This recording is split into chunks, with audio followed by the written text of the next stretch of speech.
Ladies and gentlemen, welcome to this conversation with Sadhguru. My work as a journalist, I often find myself in some of the most troubled places on earth, and I realized just how little I know about living and life and how much there is to learn from Sadhguru. This talk tonight is done in partnership with Head Talks, which is basically the TED Talks of the mind, and we will be talking a lot about mental health as well as in our society. Heart is also allowed. Heart is also allowed, great. We'll talk a little from the heart as well as the head.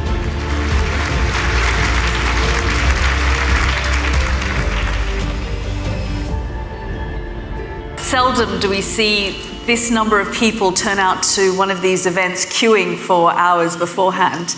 But that really comes down to the power of Sadhguru and the visionary that he is. He obviously needs no introduction. As you know, he's a mystic, a visionary, a yogi, a teacher, a humanitarian, and someone that we can all learn something about how we live life. Just earlier, we were speaking in the green room about some of the atrocities and some of the things that have happened over the last few weeks and the sorts of things that we witness on a daily basis. And the kind of conversations that we were having in there, I realized just how little I know about living and life and how much there is to learn from him.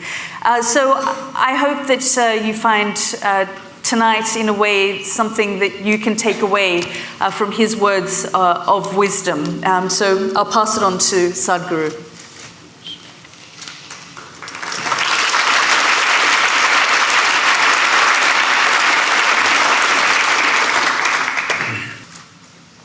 Jananam sukadham maranam karunam milanam maduram smaranam karunam Kalavashadiha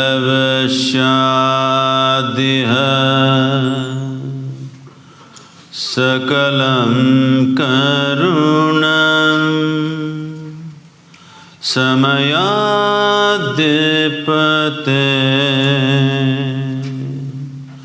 Akilam Karunam. Good evening everyone. Sadhguru, can you tell us a little bit about that chant and what it means? Well, I'm just not going by the word meaning, but the overall meaning would be, birth is a certain pleasure and joy, but death is compassion. When you have lived enough, the relief of death is fantastic. The worst thing that could happen to you is that suppose you have to live forever.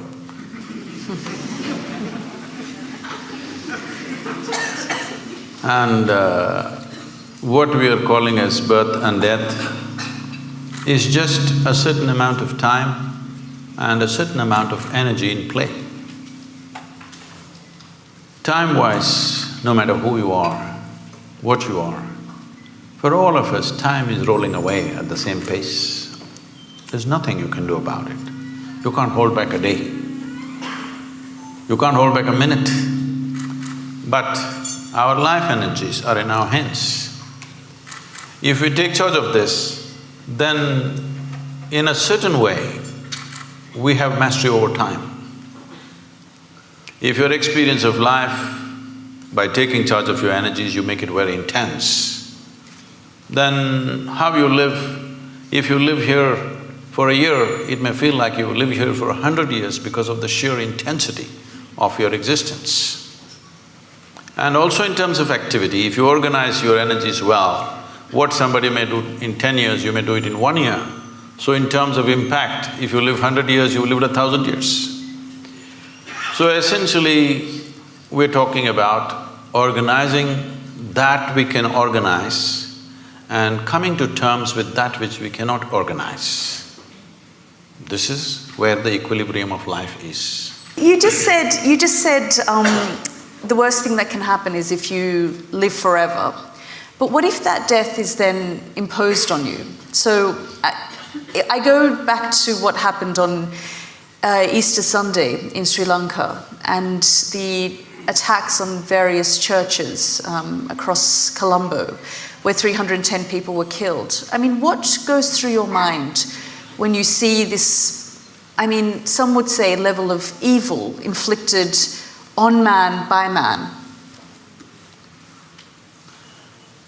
Oh, we must understand, evil has always been inflicted only by one man upon another man, never by some other forces. It never happened like that. No hand jumped out of the sky and did any evil to anybody ever in the history of humanity. It's always one person doing something horrible to another person.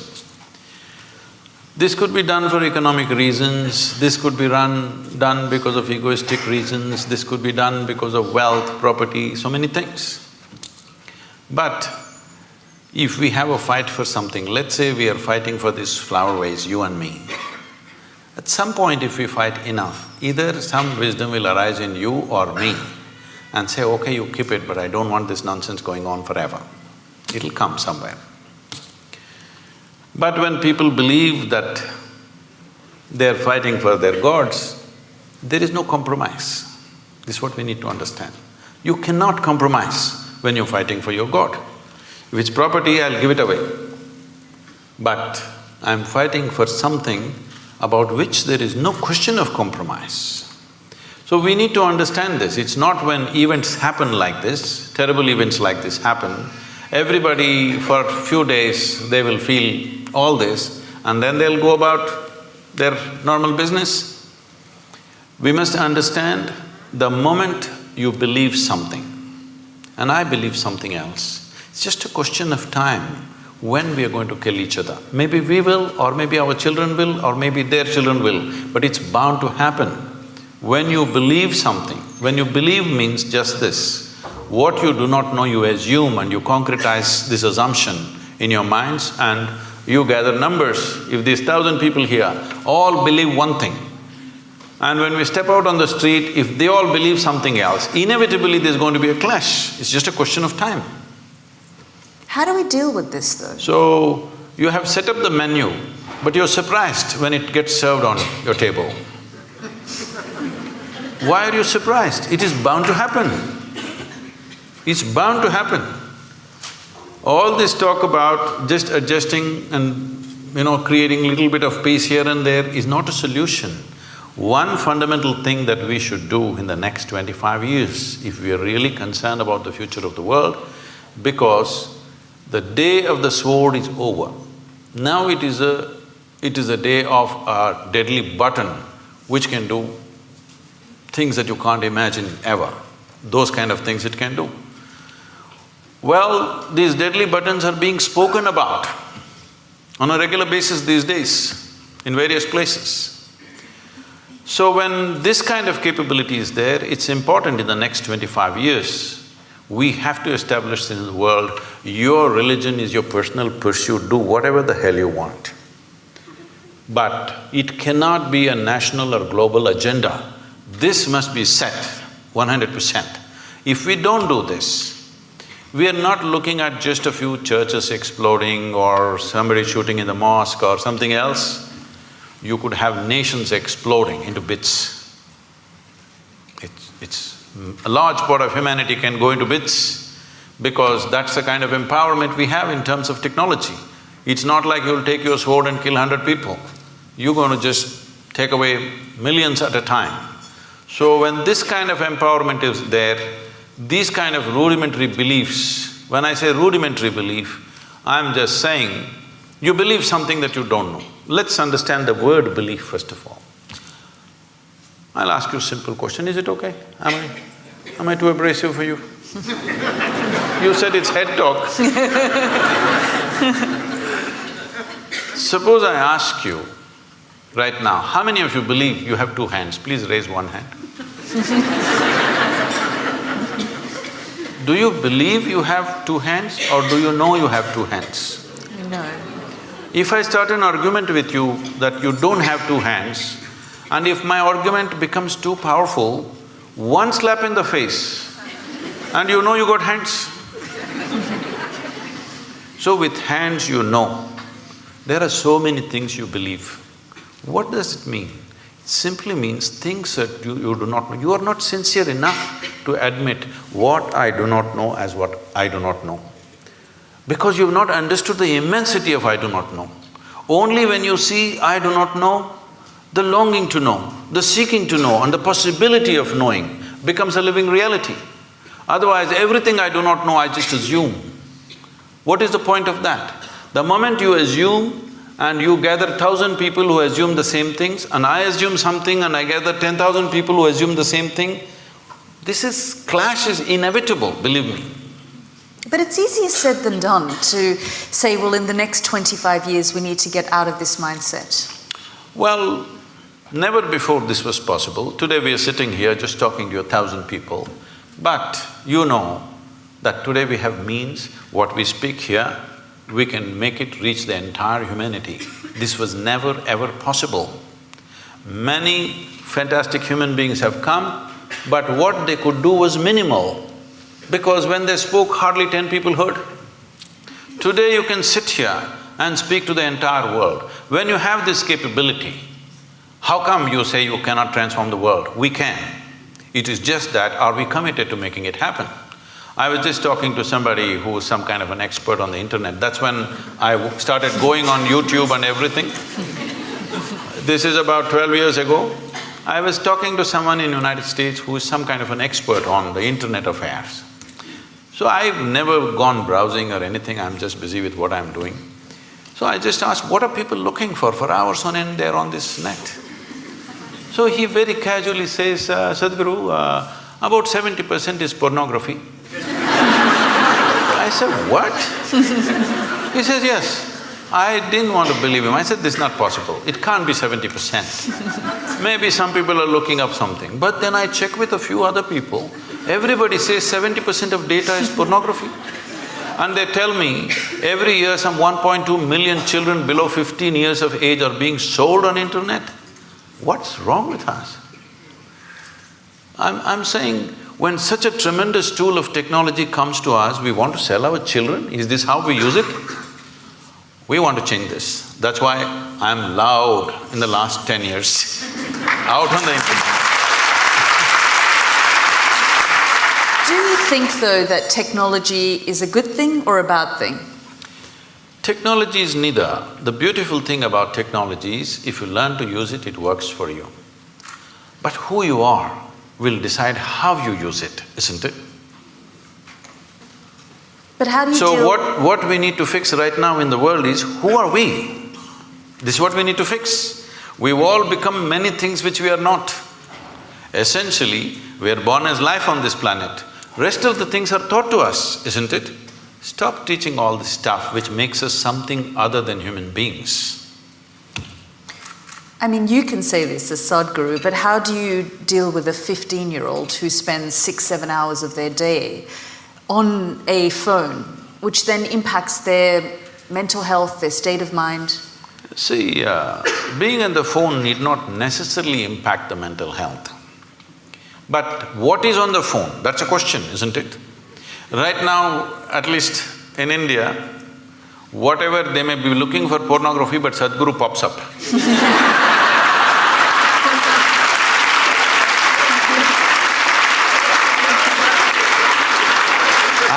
I'm telling you, I'm saying this with a certain glee, because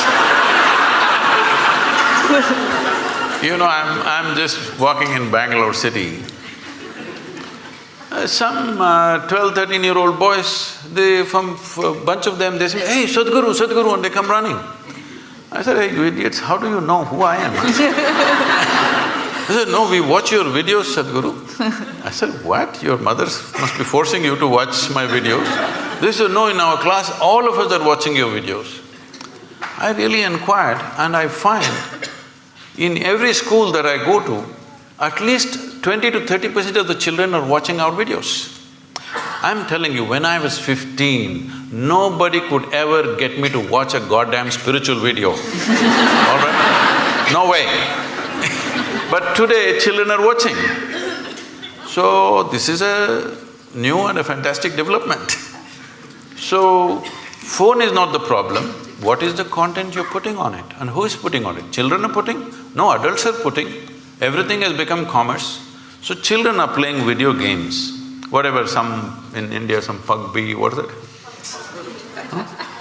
Because I came to know about it because the Prime Minister mentioned this something. See, it seems whatever, 2-3 hours a day, you're practicing how to kill this one, this one, this one and this one, okay? I'm shooting. When I am 12, 13, it may be okay. When I become 18, don't I want to get a little real? Am I happy just shooting them on my phone? I would like to really shoot them, please understand this. You think I will be satisfied just shooting people when I think it's the right thing to do? Whoever appears, I shoot them on the phone. You think my instinct of wanting to shoot people that I see will be satisfied just on the phone? You are living somewhere. It's not reality. So when we are putting our children through this and we think they are violent, they are wrong, no, this is the kind of content you're giving them. Can't we change the content to whatever extent we can? I mean, but there are a lot of studies that have been done that the internet is causing a lot of angst for young people. See, these studies goes on about everything. What is not causing angst, tell me? Everything is. And these studies keep changing all the time. Yes, there is some kind of impact of a screen time because of the type of light it emits. People lose their ability… because they're going on this late night, they cannot sleep properly. Because they cannot sleep properly, next day morning there are many troubles. All these things are rolling up. Today in United States, they have technology de-addiction centers where like AA or something, they have technology de-addiction centers where people go there and it's a big thing that you can live without a phone. It's a huge achievement that you kept your phone away for whatever number of days. So, technology is not the problem. Compulsiveness is the problem, isn't it? If you're compulsive, even the food that you eat, if you eat compulsively, won't you get sick? So for compulsiveness, there's only one cure, consciousness. There is simply no other cure. You can make adjustments. Can I say a joke? Is it okay? Please, of course. On a certain day, an office colleague, a young woman, asked Shankaran Pillai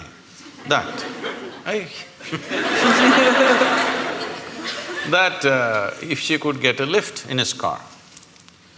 So, he took her in the car and he was driving.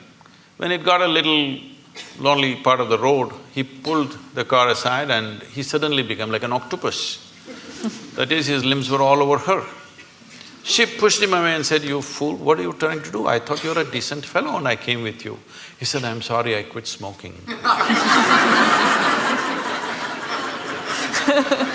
Then tell us, how do we get to a point of consciousness then?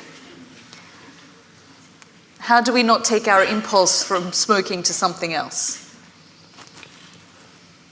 See, we are misunderstanding consciousness as just mental alertness.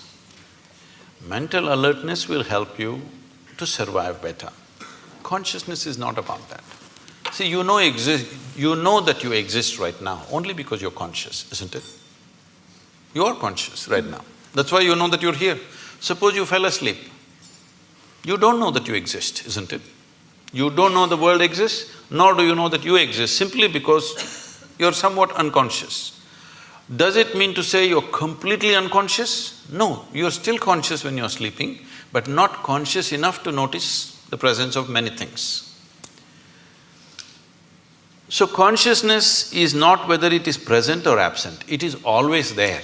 The question is only the intensity and the volume of it. If we have to use an analogy, right now see, the lights are focused on us, so both of us are clearly seen. There are people hiding in darkness. Suppose you dim the light further, all these people will disappear, only two of us will be there. If you increase the voltage, suddenly they will all appear. They were always here. They were here all the time. Because the lights were dimmed, I could only see you and nobody else. If the lights were up, then you could see. This is all consciousness sees. Everybody is conscious. Question is how conscious. So to increase or to raise consciousness, what have we done in the societies? Our entire education system is just about survival, one being better than the other. How can you be conscious when you're competitive? When all you want to do is be better than somebody. Your only joy is other people's failures. How will you be conscious? When you're enjoying other people's sufferings, other people's failures. This is what being number one means. I am the number one means what? You're number 10. That's my joy. So I think this is sickness. From kindergarten, you're spreading the sickness into children and you expect them to be fantastic. It won't work like that. So do we need to change our systems? Oh, definitely.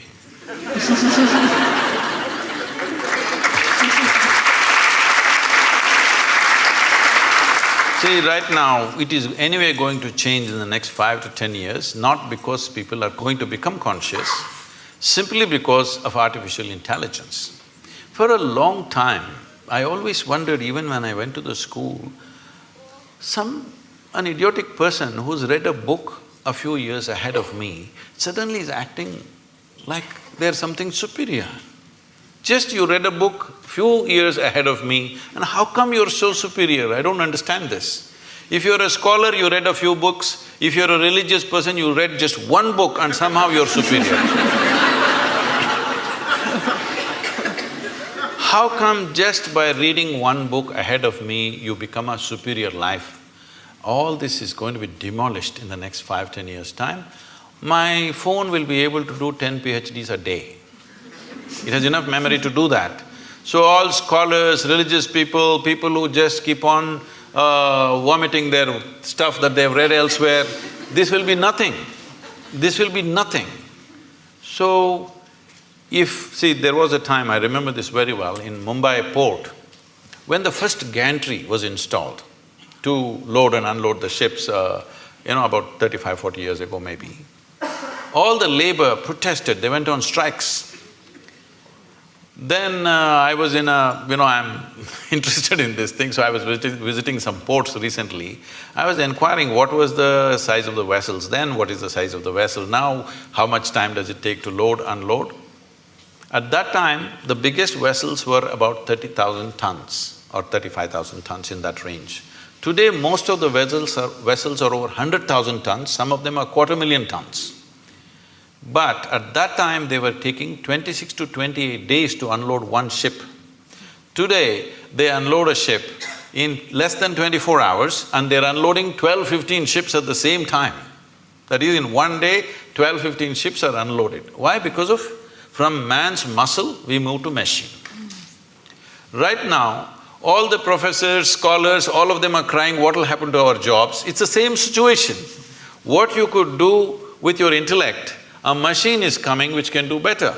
My first brush with artificial intelligence, as I saw it, was when I was 13 years of age. Today's children, everybody is on the iPads and screens all the time. When I was 13, for the first time, I saw a flatbed calculator. So somebody brought it to school, I had never seen anything like that. They said multiplication, tuk, tuk, tuk, tuk, tuk, tuk, tuk, tuk, tuk. Just came.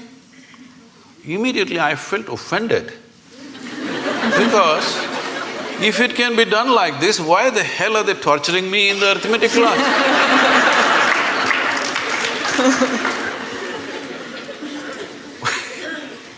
So then I imagined if there was a calculator for physics, chemistry, biology, everything, how wonderful. It took 50 years, now it's coming. All the best for the children of the future, because they don't have to go through this torture of simply trying to retain something in your memory and believe that your memory is intelligence. Your memory is not intelligence. Your memory is a certain capability, all right, but intelligence is a different dimension of life. Consciousness means pure intelligence. unsullied by memory. Now if I look at you, oh, I know Yalda, oh, she's good, she's bad, she's my friend, she's my enemy, this, that, so much nonsense in my head. What happens now is, I don't see you the way you are right now. Yes? If my intelligence is sullied by my memory, I cannot see you and experience you the way you are right now. If I don't see you right now the way you are, I cannot see this flower the way it is right now, I cannot see the sunrise, I cannot see the sunset. For everything I have a stupid meaning in my head. There is no meaning in the phenomena of life. There is no meaning to sunrise, there's no meaning to a flower, there's no meaning to a cloud, there's no meaning to anything. It's just that it's fantastic, that's all. Meaning exists only in the psychological framework of the human being, and these meanings are simply because we are constantly dipping into our memory. In traditional terms in India, when we see people living out of their memory, we say, ayyo karma. That means past memory is ruling them, they will never experience life, they will just recycle the same stuff. Is it possible to shed or leave behind memory? I'm sorry? Is it possible to shed or leave behind your memory? See, you don't because have to it's shed part of your your memory. identity. No. If you shed your memory, you will again walk into the same pits that you walked in the past. Memory is not to be shed, it needs to be carried little loose, that it is not sticking to you all the time. See, your entire body right now is just memory. There is evolutionary memory, there is genetic memory, there is karmic memory, there is conscious, unconscious levels of memory, articulate and inarticulate levels of memory. In yoga we identify your existence as 8 dimensions of memory. This whole thing is memory, isn't it? See, you may not remember how 10 generations ago your great-grandmother looked like, but her nose is sitting on your face. Body remembers, isn't it? 100%. It doesn't matter where you go, what you do in your life, this body retains every bit of that memory, isn't it? So, this existence is memory, but do you want to use this body and this bank of memory that you have in your mind as a platform upon which you sit, or do you want to carry this on your head? This is the difference. Being conscious means you sit on this platform. Being unconscious means you carry it on your head, the burden of it. You mentioned artificial intelligence. Are you worried about the future? No, this is the best time for me.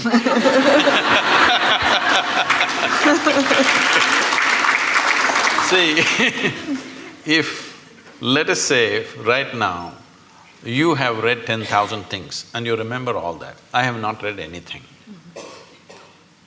So, the value that you have is only the memory you have. But now I have a little gadget which knows 1,000,000 times more than you know. So now what is the value for you and me? What kind of a human being I am is the only value, isn't it? What nonsense you carry in your head is of no value. So this is a great time for me. This is great time for humanity, because now you being a human being will become more important than what nonsense you carry in your head. I'm sorry, this is head talk. So are you saying then that we are living in the best time in history? Definitely. Is there any question? Never before human survival was as well organized as it is today. If you had to start your morning, you had to take a bucket and go to River Thames, which is a mile away, and carry this bucket full of water. Tell me in this room, how many people are even fit enough to carry a bucket full of water for a mile? Now we're complaining because the warm water is not coming. There are two knobs you have to turn for warm and cold water. You want a single knob, so people are freaking in the morning. 2 knobs have to handle. So, survival is better organized than ever before. When our concern was survival, we couldn't pay attention to other dimensions of life. See, once you come as a human being, if you had come as any other creature, stomach full, life settled. Once you come as a human being, stomach empty, only one problem, stomach full, 100 problems. Why this is so is, our life is not fulfilled with survival. When our survival is in question, we are just like any other creature. Only when survival is fulfilled, the dimensions of being human kicks in into our experience. When you're thinking of where is my next meal, we don't expect you to be very human. You lose it in many ways. Now survival is settled for a large part of humanity. Unfortunately, there's still populations for whom it's still a struggle. But I would say at least for 60% of the population on the planet, for the first time, survival is better organized than ever before. The world is safer than ever before, though people are constantly complaining. Well, you're talking about Sri Lanka, yes, it's an unfortunate incident. But 1,000 years ago, if 1,000 people died just 100 miles away, you would be sitting here thinking world is super peaceful. Yes or no? Today it's because of BBC that somebody dies somewhere, the blood flows into your sitting room. It's a good thing, at least your humanity is being evoked, otherwise it'll sleep. So I'm saying, in terms of violence, we are more peaceful than ever before. Our survival is organized better than ever before, and above all, our ability to communicate is better than ever before. These are not small things. Now the question is, what are we going to communicate? Are we going to abuse each other? Are we going to throw dirty things at each other? Or are we going to do something that will transform us as a generation, because this is our time on the planet? Are we going to make this the greatest time in the world ever? Or are we going to let this pass? That's all we have on our hands. What else do we have? That's all we have. All we have is a little bit of time, isn't it? Hello? All we have is a little bit of time. But most people think they're immortal. That's why they don't do anything. Because they think only other people die. They don't understand you and me will die. When we are born, we are geared to die. So it's only a question of time. Time is ticking away right now. As you sit here, from the time we came and sat here, we're 20 minutes closer to our graves, all of us. Yes, if you're conscious, if you think about death once in a way, it'll become a morbid thought. But if you're conscious that you're mortal, you would organize your time in the most productive possible way, isn't it? Are you worried about global leadership though? I mean, you say we're living in the best time it's the best time for us in terms of survival and technology, but if we look at the global phenomenons at the moment, I mean, even if we look at what's happening in this country with Brexit and identity politics and people feeling like they need to belong to a certain type of thinking or group on either side of the spectrum, is that not dividing us more and more? I think this reaction is happening not just here, in many places across the world. I've been talking to media and others saying, don't push the pendulum too much on one side, it'll inevitably swing the other way around. So people have been pushing it too much on one side about politically being correct, saying the right word, not the right thing. The right word you must use. If I say mankind, women will react. I'm saying, is everybody so screwed up in their head? All the time they're discriminatory? I don't think so. Some people are, of course. But today it's become like this. You know, it was very natural for me, if you see a child, you want to pick up the child, you want to do something, you want to talk to them, you want to hug them, whatever, because it's like a fresh flower. But today, you don't know whether to touch the child or not. Because people are making such a big deal about it. I am not saying there are no issues, there are serious issues, this which needs to be addressed.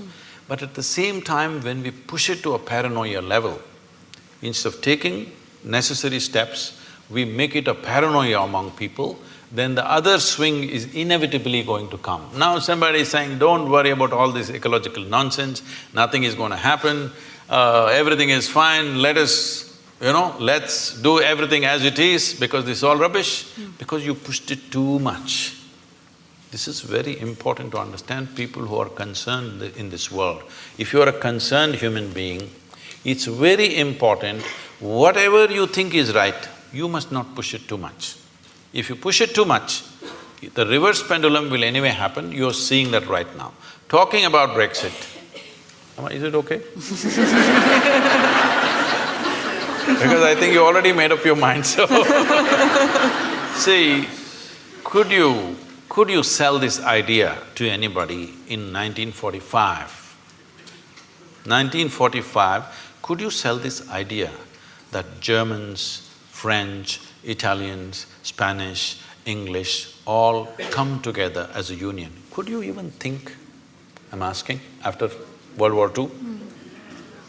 So in 50 years' time, when such a thing happens, it's not just an economic arrangement, it's a huge step in human consciousness that with people that you fought so bitterly, bitterly means it can't be any worse. Human beings can't find any worse than that. After that, within 50 years, when the generation is still alive, many members of that generation are still alive, you thought of coming together, it's not a small thing. It's not just economic arrangement, it's not just euro versus your pound or whatever. It is a tremendous step for humanity. But now you want to go back on it? It's done. On that note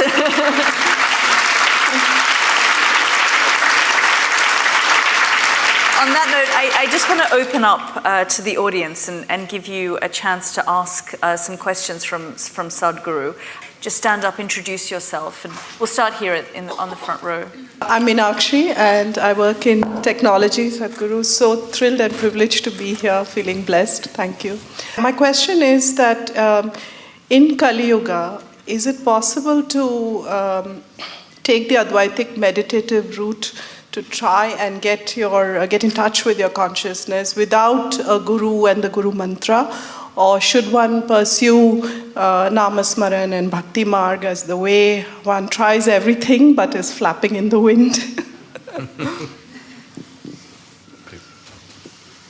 See, you're a technology person, and I'm asking all of you.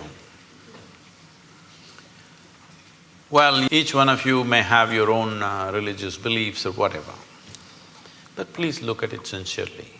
Your belief is only to a point of convenience, isn't it so? Are you willing to believe to such an extent? You have children? Children? Yes. So, are you willing to leave the future of your children in God's hands and leave it, just do Namsmaran and leave them on the street? Because, street is also in God's hands, right? Are you capable? No. Are you willing to leave your home, doors open, your wealth, everything open, because God is there anyway? No, you do everything that matters to you. You're keeping God as insurance. All right? So, when you're in this state of mind, don't talk about devotion, it won't work. Devotion is a fantastic thing. Devotion is another dimension of intelligence. But with the kind of education that you've gone through, and your intelligence has become very skewed just by exercising one aspect, that is the intellect. Right now, our education systems are exercising only one dimension of your intelligence, that is just the intellect. If I ask you a simple question, would you want your intellect to be sharp or blunt, all of you? Make a choice, I'm going to bless you. So you want it sharp. So essentially, it's a cutting instrument. So let us say you have one knife in your hand and you want to do all the activity of your life with the knife. Well, you can cut things well with a knife. But if you want to stitch your clothes, you use a knife. You will inevitably be in tatters, isn't it? That's all that's happening today. Because you're exercising just one dimension of your intelligence, which is the intellect, which is a discriminatory, sharp instrument which slices open, dissects things. Now, I want to know something physical, I want to dissect it. Now I want to know you, shall we dissect you? Is that the way to know you, I'm asking? If I dissect you, will I know anything about you? Is it possible, I'm asking? By embracing you, by including you, I may know something. By dissecting you, what will I know? What will work for a physical substance, you're trying to apply to your own life. It's not going to work like this. See, the more educated people are becoming, the more disturbed they're becoming. Education should have settled them, isn't it? Education should have enhanced life. But tell me, who is causing maximum damage on this planet? Educated people or uneducated people? Hello? Educated people, isn't it? Educated people should have been the solution. Educated people are the problem. Simply because we are using a knife for everything. If you want this thing, there was a time when I was crisscrossing India on my motorcycle. So one whole night I've been riding. I'm somewhere between Madhya Pradesh and Uttar Pradesh, I don't know which state, somewhere around there in the border. So early morning around 6:30, I end up at a tea shop. Full night I've been riding. Then, people who ride motorcycles, they will know one problem is always that every 500 kilometers those days, the chain will become slack. So you have to take off a link and put it back, tighten the chain. This is a very easy job, but it's messy because of the grease and stuff, your hands will become messy. So I'm just about preparing for breakfast, I'm not willing to mess. Then I see on the opposite side a shack which says Mubarak Mechanical Works. Then I see a young boy there and I say, "Hey, can you tighten my chain?" He said, yes, full enthusiasm. Then he goes inside and brings his tools. What he brings? He brings a chisel and a hammer. Then I say, "What you going to do with that?" He said, "Yeah, I can do it." I said, "Wait." Then I walk into his garage and look, only what he has is chisel and hammer. He can fix it, but after that, that's the end of it. So right now, this is what you're trying to do. You're trying to fix everything with the sharpness of your intellect. You will become a mess. The more you do it, more mess you will become. You only satisfaction you have is, you know words and things that other people do not know, but you are a total mess. Yes, because the other dimensions of intelligence have not been opened up in the society, largely. Not everybody, but largely. There are no systems to open up other dimensions of intelligence. So when we say devotion, we're talking about a completely different dimension of intelligence. Devotion is not about belief. Devotion is not about going to a temple, church or mosque. Tell me, is there anybody in this world, either in sport, art, music, business, spirituality, whatever, has anybody done anything significant without being absolutely devoted to what they're doing? Has it happened? So devotion is another dimension of intelligence. If you exercise that, life will be very beautiful. But it does not mean that you can simply believe that devotion has become deception because it's a deal. Right now the deal is like this, "Dear God, I will give you 10 pounds, will you give me million?" I'm saying, when there's not a single idiot on the streets of London who's willing to make such a deal, how come the source of creation is willing to make such a deal with you? So what do you think of organized religion then? I generally don't think about it.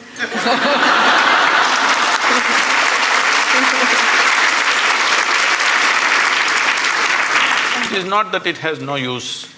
See, if there was no religion,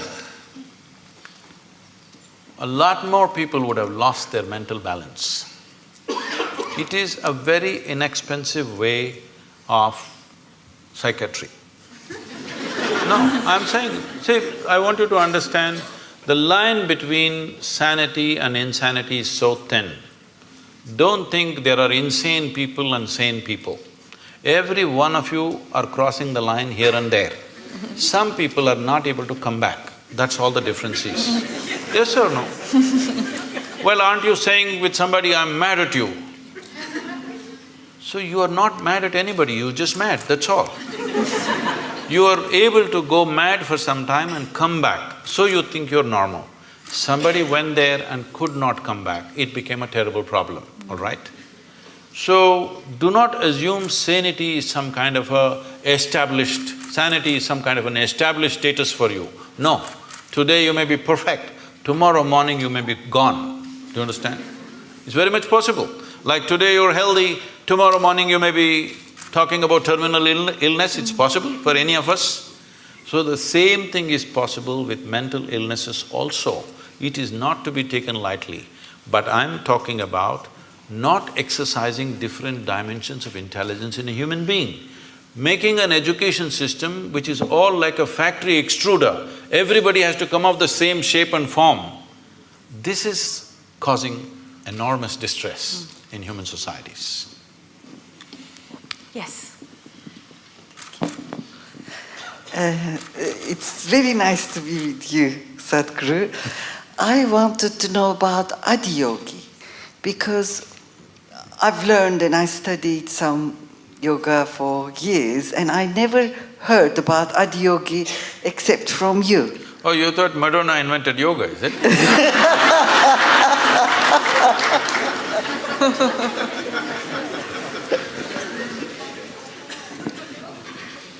The word Adiyogi means the first yogi. We don't know the exact time, but it's somewhere over 15,000 years ago. That much we know because of certain relics we have found and certain things that have been said, certain astronomical phases that they've talked about. Based on this, we estimate it's over 15,000 years ago, we don't know the exact time.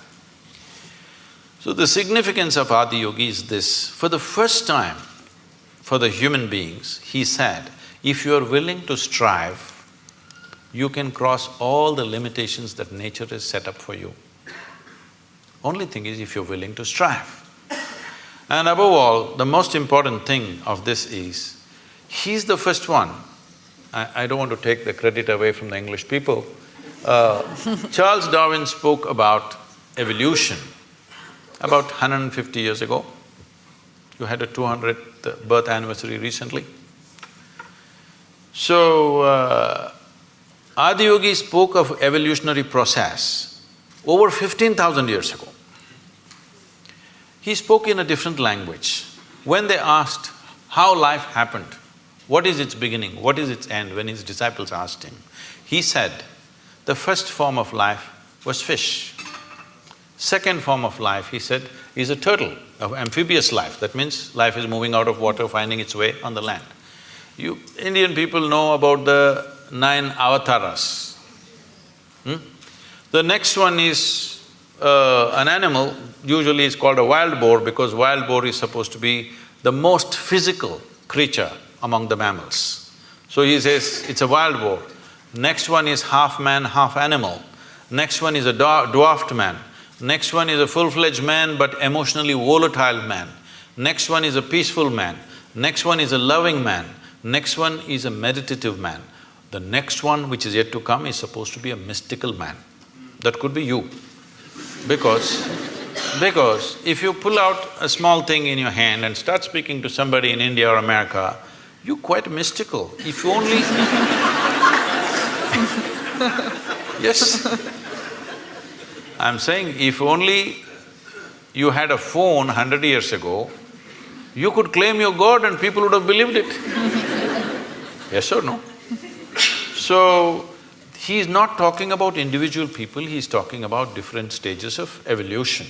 If you look at what Adiyogi spoke, in many ways it runs absolutely parallel to what Charles Darwin spoke 150 years ago. So he spoke about evolution and he said, till now evolution happened without your consent. Now you have the privilege to decide how far you want to evolve. He said, this is the most significant aspect of being human is this, that you decide your evolution. When you were a monkey, it's not my statement, it's Charles Darwin, okay? When you were a monkey, you did not decide, I want to become a human being. Nature just pushed you on for whatever reasons. But now that you're a human being, now you can decide what kind of a human being you want to be. This moment you can be like a brute, next moment you can be godlike. Both are possible for you right here. So he said the most significant dimension of being human is you determine your evolution. This is the only creature on the planet who has that freedom to do that. He said this is the most important thing, and he gave 112 methods through which a human being can evolve to their ultimate nature.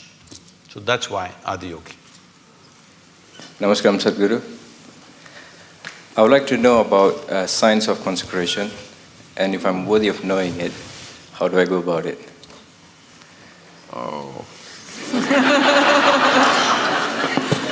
Well, we must congratulate Yalda, because in the next 3 weeks she will be a mother. Thank you.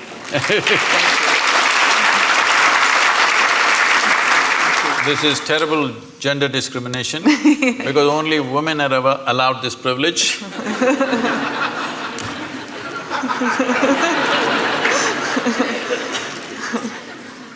So, she was talking to me about how she's conscious when there is a situation in any place, given place, without any logic to it, conscious of certain energies and how different people and different forms and different spaces impact you.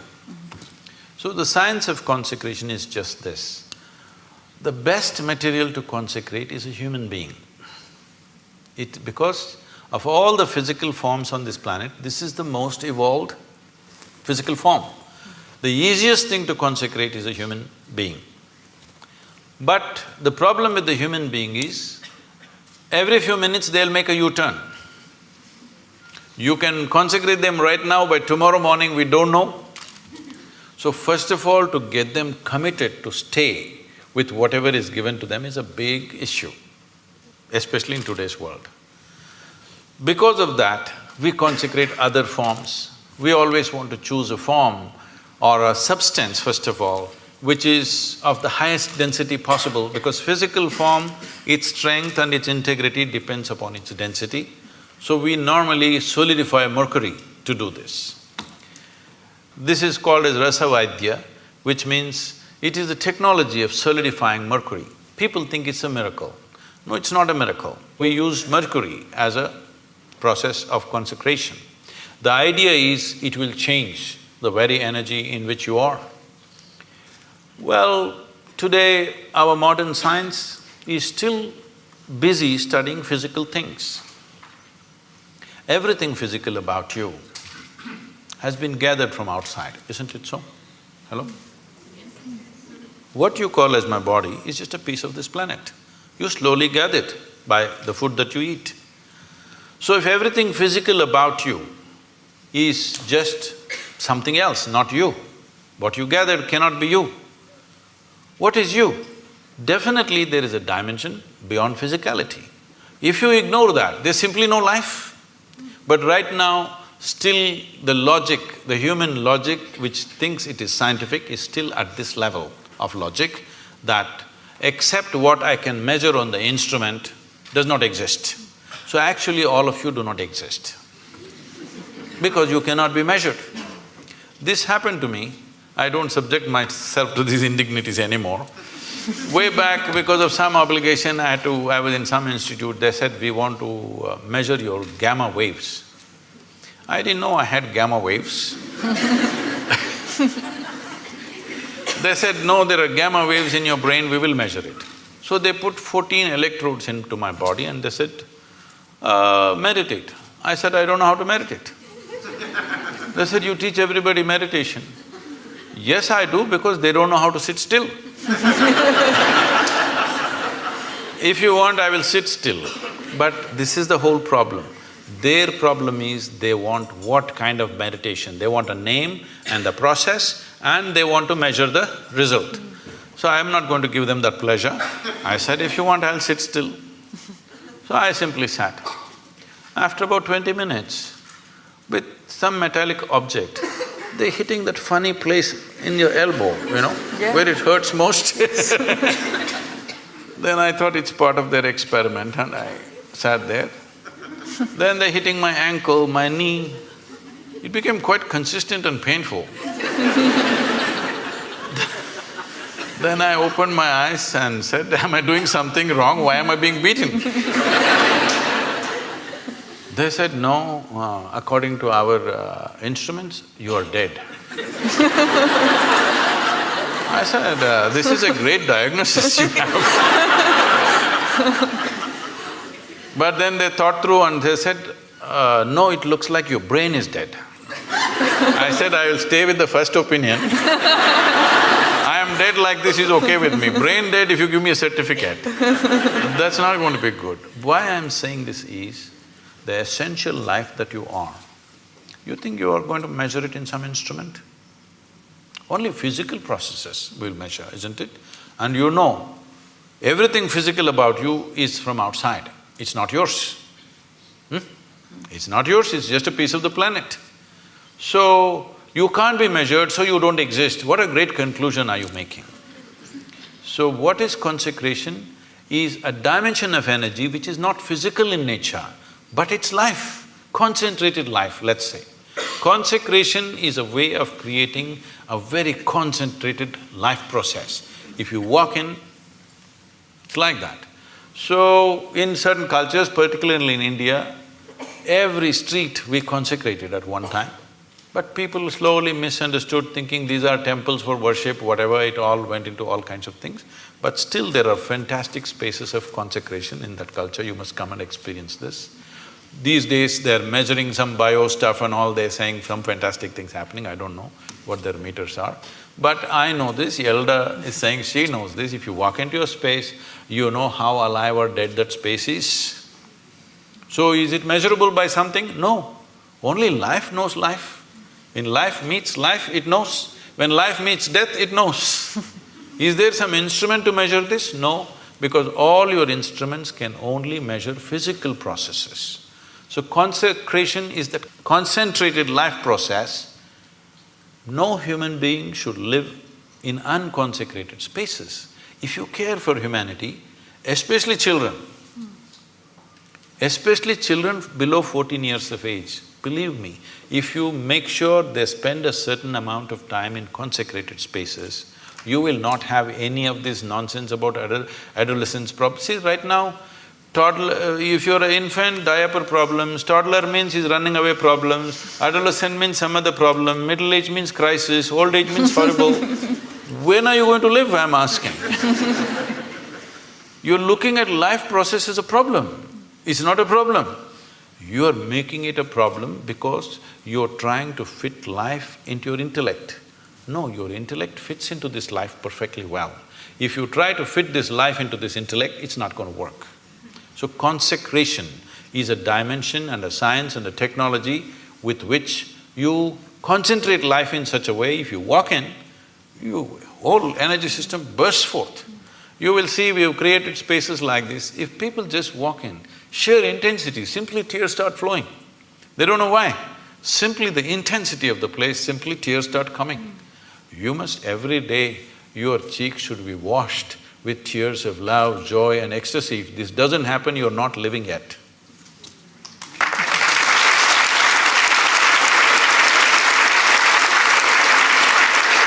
Sadhguru, we've just got a few more minutes left, but I wondered, I mean, it was such a beautiful thought that you just left us with, but I wondered if there was some final thought or a mantra or something that you can leave our audience with before they go home.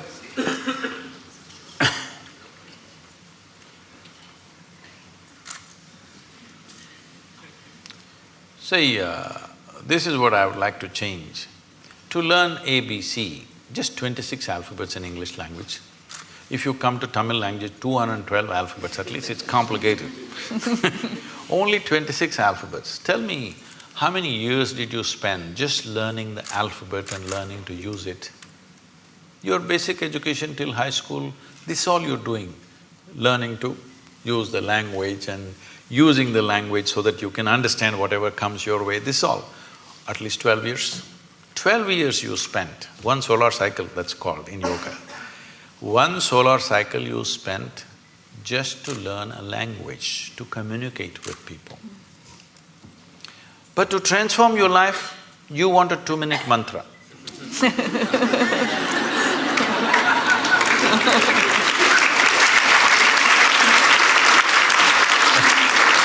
That is what she was trying to say, because certain people told you that if you just utter this so many syllables, everything will be transformed. I'm not saying it is not possible. It is possible because sound has that power to transform if you use the sound right. But what level of preparation are you, is the question. If you throw such a small seed somewhere, it'll become a huge tree. But only if the soil is fertile, isn't it? If you have put it here on this platform, will it grow? So, what have we done to ourselves? What is the level of preparedness we have? This is the issue. All of you, I could just initiate you into a powerful meditation process just like that in 2 minutes, if only certain level of preparedness was there. But to do this, a few minutes of initiation, normally in our basic program we spend 30 to 32 hours of preparation because everybody has invested in all kinds of identities. People keep asking me, Sadhguru, what is the secret? How did you become like this? I told them, this is all I did. Never identified myself with anything. The moment your intelligence gets identified with something, you must understand this, the nature of the intellect is such, suppose you identify that you're a woman. Now your intellect keeps on doing rounds around that, protecting this gender all the time. Now you say, I'm English. Now it will go only around that, protecting that. Now you say, I'm a particular religion. Now it'll go only around that. Whatever is your identity, your intellect will serve only that. The moment you identify yourself with something, you have subjugated your intelligence to just self-defense and protection and survival. The intellect could have been a penetrating force to reveal life to you. Instead, you're using it to fight life, other life, because it's a defense mechanism. The moment I have an identity, I have to defend it, isn't it? Just to be here, without any sense of who the hell I am, you actually don't know who the hell you are. Hello? Assumed stuff, isn't it? Only because you dip into your memory. So if suppose Mr. Alzheimer visits you, suddenly you don't know who the hell you are. Even now you don't know. This is an assumption based on the accumulated memory. So if you just learn this one thing before you go to bed tonight, everything that you are not, keep it aside and go to bed, okay? Say right now this clothing, is this you? No. So you understand this, not me. It's not that physically you have to keep it aside. I'm saying, you know this is not me. Is this me? This is not me. Is this body me? This is accumulated, this can't be me, isn't it? It is said, if you live here for about 75 years, you approximately eat, depending upon your diet of course, you approximately eat between 12 to 1400 tons of food. Are you carrying it right now? Hello? Those of you who are middle-aged, are you carrying at least 600 tons? Where is it? What you thought was my body is coming and going all the time, isn't it? It's not even the same body. It's coming and going all the time. So this is not me, if you keep it aside. All the impressions that you have gathered, you also gathered from outside. Keep that aside. Everything that's not you, just keep it aside and go to bed and see if you can just be little conscious till that last moment till you fall asleep. Most people don't know when they fall asleep. Most people. When I say most, I'm being generous with percentages, 99. If you make a little effort, just a little effort, a few days, if you make an effort to stay conscious till you fall asleep, you will see you will wake up like a newborn baby every day. And it's important. Why I'm saying a newborn baby, where Yalda will have this experience in a wonderful way, you will see the baby. What do you think he's trying to do? He's drinking life. You become like that. Why? Because you're just living in the capsule of your memory. You think you already got it. If you got it, you must be dead, isn't it? So people are practicing death in installments. See, if you're really super alive, it's fantastic. If you're dead, it's good.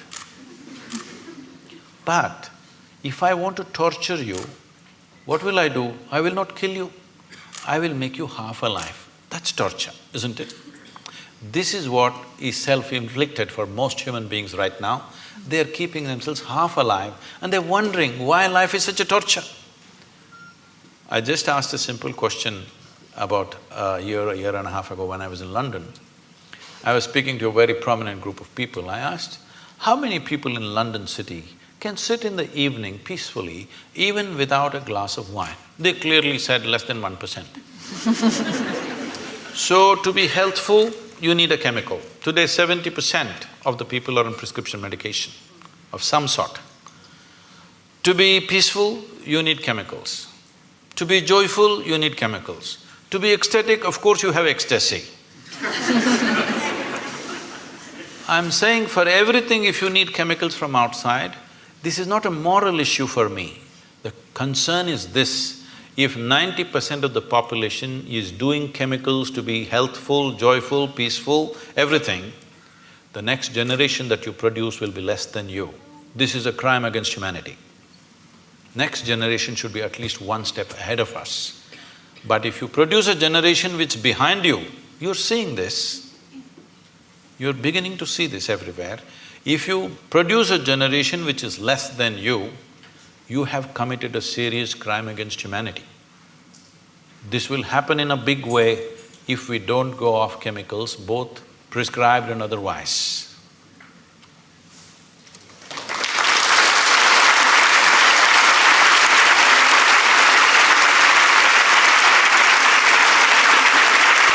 Thank you. Thank you, ladies and gentlemen. Please thank Sadhguru.